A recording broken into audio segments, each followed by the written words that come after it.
So here we are at MHB Motorcycles. I've been out on the AJP7, the 600cc unicorn adventure bike. So have a look for that video there. And now we're just going to head to the shop and have a look around and show you what makes this shop different than the others. Hello, welcome to another video. So today we're in Kirkby Stephen. We're at MHB Motorcycles, Ride in Rome. Now this is a bit of a motorcycle shop with a difference. Not only does it sell clothes and workwear, but it has a chill out area in the back where you could just come and spend as long as you like. So this is Martin, the owner of MHB Motorcycles, Ride in Rome, and also the Chief T-Boy. Nice to meet you. Nice to meet you. Yep. Thanks for letting us having a shot on the AJP7 today. That's what it's there for. The demo bikes are there to be used so people can, get to understand what they're all about before making the commitment. But this is our little humble shop on the high street, Ride and Rome as we call it. This is only part of our facility. We have workshops in town as well, so this is sort of the front of the business. So if you were to come to Kirkby Stephen and park your bike up over in the market square, you've got a choice of 3 bike shops in the town to have a mooch around. Hopefully you'll come to our shop and walk yourselves in. Initially it looks a bit clothy. We do outdoor clothing as well because Kirkby Stevens gets a lot of walkers in the town in the summer months for the coast to coast route. So we cater for walkers, locals, motorcyclists. We have a coffee zone in the shop so people can sit down and chat, a meeting point. So we try and do all sorts here. It's not your stereotypical big warehouse full of motorbikes. We try and spread it around a little bit. And yeah, we always get good vibes when people come in and say, what a wonderful spot. But if I take you down the shop a little bit and I can show you around, you'll maybe see what we mean. Yeah, so when you first come in, it doesn't look like a traditional bike shop at first with the sort of leisure wear and the workwear and things. But obviously you do have a motorcycle in its place there. Yeah, and sometimes we put a bike outside the front when the weather's good. But you remember that motorcycling's seasonal. So the main of the motorcyclists come out in the summer months. They hibernate through the winter and then they come out when the sun comes back. So the clothing is more upfront because people buy clothing all year round if it's cold or going on holiday, t-shirts or whatever. So, we sort of move stuff around a little bit, but primarily it looks like a clothing shop, but it's not. Because if you come back down, you'll see it changes from outdoorsy stuff, holiday stuff, the general stuff you need on a day-to-day basis, socks, underpants and all that. We're going to be introducing some more camping equipment because we're now getting quite a lot of campers coming into the area and they always forget the sleeping bags or they don't realise how cold Cumbria is. So we've got a bit of all sorts because we're the only shop in the town that does it. So we're catering for all types. But when you step over this line into here, it gets magical motorcycle line. It gets a little bit more interesting. So motorcycles, we do Zontes, GPX, AJP motorcycles, CF Moto to a degree, BSAs, Bantams, Scramblers, Gold Stars. The Zontes range has just come in recently. This is going to be a brand to watch. These are exceptionally good value for money, exceptionally good quality, and there's a nice variety of choice within their range. But lubricants, clothing, helmets, it goes on and on and on. Anything that you sort of need to ride motorcycles. I mean, just looking at these 3 here from the Zonte, you've got a razor sharp looking sports bike, some crazy looking scooter, and then an adventure bike. So really you've got quite a mixture there just in those 3 bikes for every eventuality. Yeah, and there's a lot of innovation, a lot of technology on the Zontes range that is standard. You're not having to buy another brand on a base model and add to it. Out of the box, they have it all. So there's quite a large cost saving down the line as well. and brilliant warranties. And at the moment, yeah, we've had no problems with them. So Zontes is one to watch. On the clothing side, we primarily use LS2.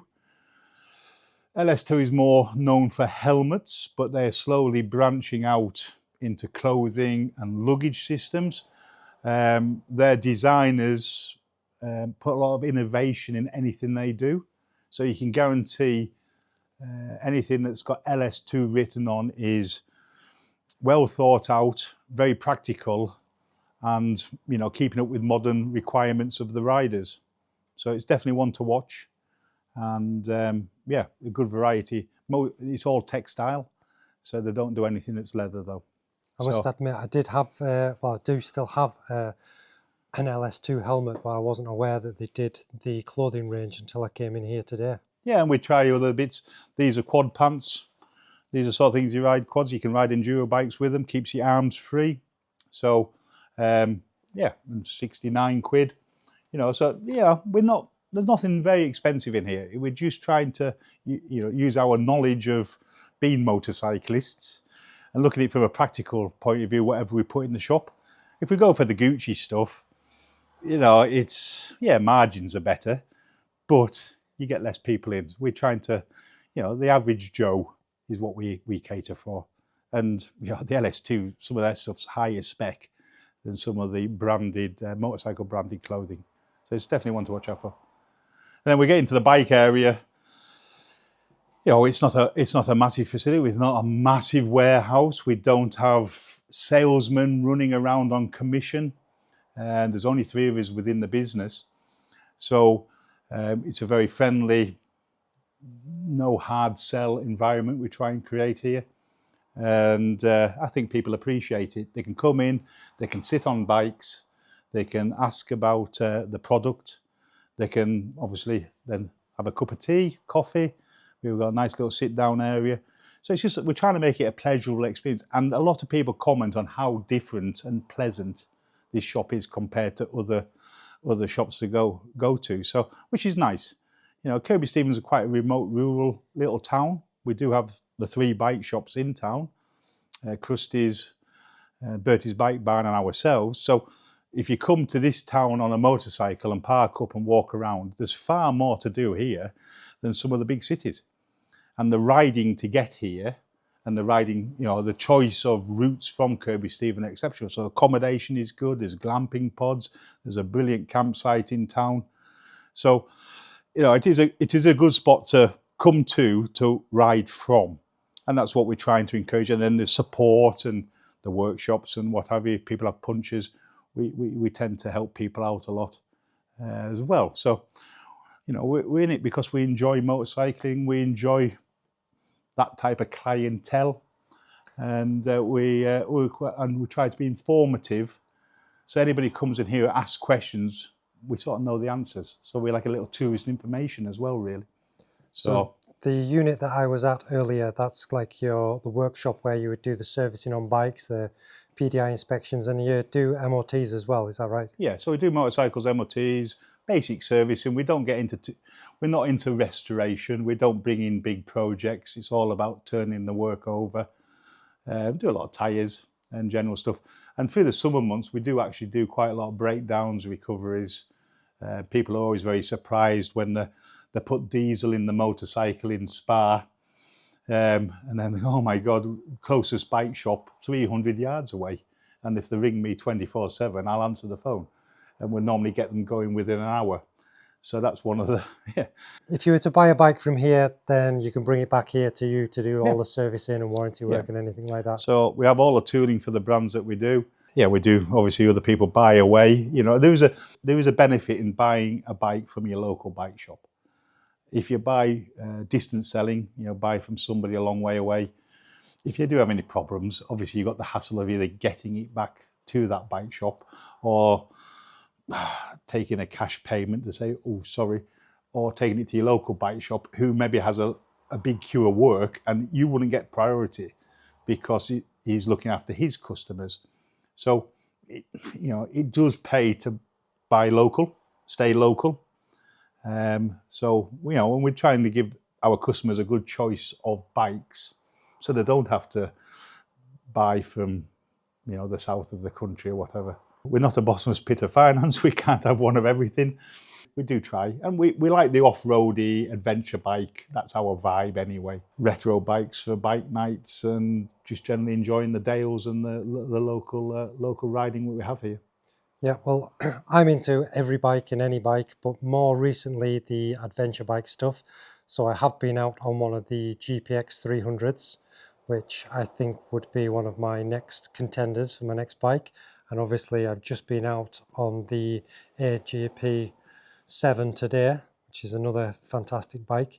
So am I correct in thinking that you are the UK importer for this brand? Yeah, so we have several strings to the bow. So I am the UK importer, rightly said, as for the AJP product. So we have the PR7, which is the main unit that we're importing into the UK at the moment, fully homologated. And we are, shortly, we're bringing in the other range, which is the 310 and the 510 bikes. So that's more of an enduro class. But again, they come through fully road legal. They're not hybrids, motocross bikes that have been converted or gone through individual type approval. So we like to get all our boxes ticked correctly. We only do things that are right here. MHB Imports is the legal company, or AJP Motorcycles is what we call our trading name, UK. So AJP Motorcycles UK is what you normally see on all the adverts. Behind the scenes, it's MHB Imports Limited. That's based up at the workshops as well. So yeah, we supply parts and bikes to a dealer network, which we're trying to increase. We need more dealers for the AJP product. So we're seeing growth, which is great. So it just, we'd like to go a little bit quicker, but we just, you know, sometimes it just pays just to chew away at it and go a little bit slower, especially in this climate that we're in at the moment. So not only just a bike shop, but this has a bit of a difference with the lounge area at the back. So we're going to head through there and have a look at what makes this place a bit more special than your average bike shop. Yeah, so we're trying to encourage people, not just bikers, anybody who lives within the town or who's visiting the town. They can come into our facility if the weather's not particularly nice outside, or if you're a motorcyclist and you're cold, you know, come in, have a coffee. It is chargeable, unless you're buying a motorbike where you can get a free one. Nicest coffee in town, cheapest coffee in town. But you can sit down, you're not table blocking here, so that's one good thing. We call it a warm zone as well, so locals can come in and relax and chat. So we get some groups of people coming in, walkers, some of the local ladies come in on a Wednesday for a cup of coffee and have a natter and catch up. We also have mental health awareness trained staff. So if people want to come in, if they're having a bad day or something, they want to sit down and chat about things, we're here to listen. And we're not here to advise, we're here to listen. So again, people can come in. So, you know, we're aiming for all sorts of, you know, we're trying to make it a community, a communal space. And up to press, yeah. And like tomorrow night, we've got a Prosecco night. So, you know, we do some bike training here. So basic maintenance training. We have a ladies biking group in town. So we do that in this little space as we move the seats around, make some space. We all sit down, have a cup of coffee, and we talk about nuts and bolts. So that's another thing we do. Also, we can do maintenance courses up in the workshop as well, which we're looking into to actually trying to expand. You know, it's all about safety, people enjoying themselves, people having a good time. And we're just trying to add that into our mix to make it a memorable spot to come to. And I see that there's also some biking on the television there and a table should you wish to have something to eat whilst you're here, and a dog bowl down there as well. So I take it you're dog friendly for walkers and people coming in, if they bring their own little packed lunch if the weather's terrible. Yeah, so yeah, we love dogs, and I have a dog myself. So dogs are welcome, and their owners are welcome if they're well behaved. And yeah, no, it's we get all sorts. And like I say, the TV is on. We've always got a bit of adventure riding on the TV. Makes you feel as if being in a shop all day is a bit boring at times because other people seem to be out and about enjoying themselves. But somebody's got to do the this side of things. So I can expect my review on the AJP to be up on your YouTube wall sometime soon. Well, as long as it's favourable, yes, it will be up there. There's nothing bad you can say about the AJP. It's the unicorn bike. Once you've been on one, you will understand what everybody keeps talking about. So bums on seats, come to us, get on a bike, go for a ride, and you'll see what the AJP experience is all about. Is that your favourite bike that you sell in the shop? Yes, I have to say that because it's what we import. But no, we wouldn't import it if we didn't think there was a place for it in the UK market. There's plenty of choice out there, don't get me wrong. But if you look at the stats, you look at what people are trying to achieve, especially maybe some more of the solo riders who want to get off the beaten track, the AJP really does tick 99% of the box. So the rest of it's down to your own imagination. So during my ride on the bike earlier, I was thinking about it as an adventure bike, and the luggage options that you would probably use on this would be like a saddlebag type throwover and travel light. So we've got some of the LS2 bags here displayed by my wonderful model. And this is the sort of thing that you would use on this bike. That's just one there that can go on the kind of the back seat sort of area. And there is also throwovers as well. So they clip on, so you get the bag and you get the two 20 litre either side, so 40 litres of side luggage.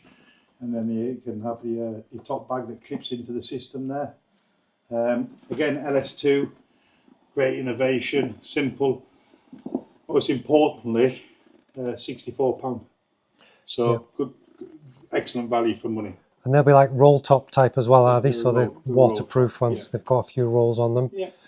And did I hear you correct before when you said that there may be an offer available if you buy one of these bikes? Yeah. So if you buy a PR7 in March, at the moment we're running a offer on a free set of side saddlebags.